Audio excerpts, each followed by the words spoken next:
اور یہاں پہ چونکہ گفتگو اس طرف آئی ہے، ایک سوال کا جواب بھی جلد از جلد دے دوں. میرے پاس واٹس ایپ سے ایک سوال موصول ہوا کہ آیت کا ٹکڑا بھیجا کہ جس میں ہے کہ اللہ کے علاوہ کسی کو نہ پکارو، جو اللہ کے علاوہ کسی کو پکارے تو وہ غلط ہے.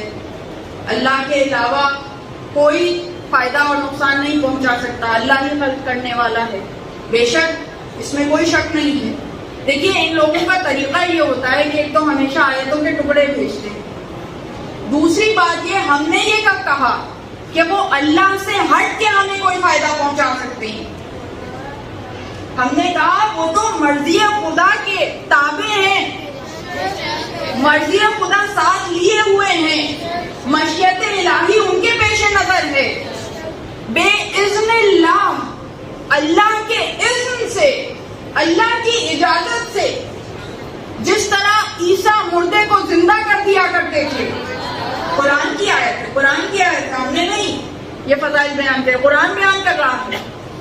تو جس طرح عیسیٰ بے اذن اللہ، اللہ کے اذن سے، اللہ کی اجازت سے مردے کو زندہ کر دیا کرتے تھے، اسی طرح جو عیسیٰ کا امام ہے، جس کے پیچھے عیسیٰ نماز پڑھیں گے، جو عیسیٰ کا امام ہے، وہ بھی بے اذن اللہ یہ معجزات دکھاتا ہے. اور اللہ نے قرآن میں ہی حکم دیا کہ مجھ تک پہنچنے کے لیے وسیلہ تلاش کرو، وسیلہ تلاش کرو. تو اب وسیلہ کون ہو سکتا ہے؟ وسیلہ وہی ہو سکتا ہے کہ جو مرضی خدا خرید کے رکھے، جو اپنے نفس کو بیچ دے. اس سے بڑا وسیلہ کون ہو سکتا ہے؟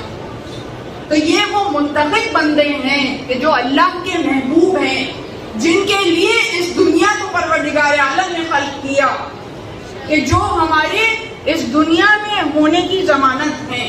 ہمارا مقصد حیات ان کی اطاعت کرنا ہے، ان کی اطاعت کرنا ہے.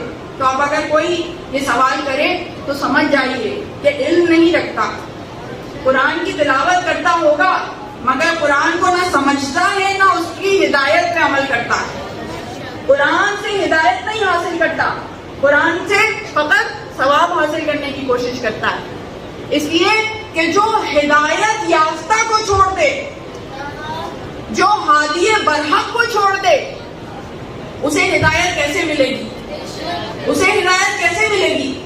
تو اب قرآن نے ہی ہمیں یہ بتلایا کہ ان سے مانگو، اس لیے کہ یہ بے اذن اللہ عطا کر سکتے ہیں، یہ بے اذن اللہ عطا کر سکتے ہیں.